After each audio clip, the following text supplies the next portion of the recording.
Alright, so chemical math. How many atoms of oxygen are in a sample of sucrose C12H22O11 that contains 78 grams of carbon? So, what you first got to do is understand that you have to get from 78 grams of carbon to a certain amount of atoms of oxygen. To do this, we have to use math to go from grams of carbon to moles of carbon to moles of C12H22O11 to moles of oxygen to atoms of oxygen.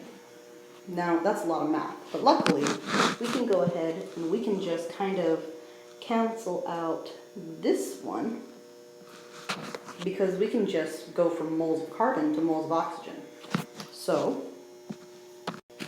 we start with 78 grams of carbon times 1 mole of carbon over 12.01 grams of carbon, which is the weight of the element carbon on the periodic table.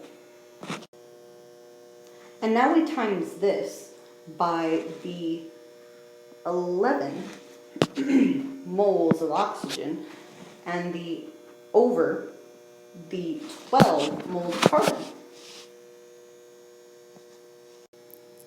And then we times that by Avogadro's number, atoms of oxygen, over 1 mole of oxygen. Now, if we did all that correctly, then you should get 3.5848 times 10 to the 24th atoms of oxygen. But you can't forget the significant figures, which is 2. So you just make 2 sig figs times 10 to the power of 24 atoms of oxygen. And that is your final answer. Chemistry is fun, isn't it?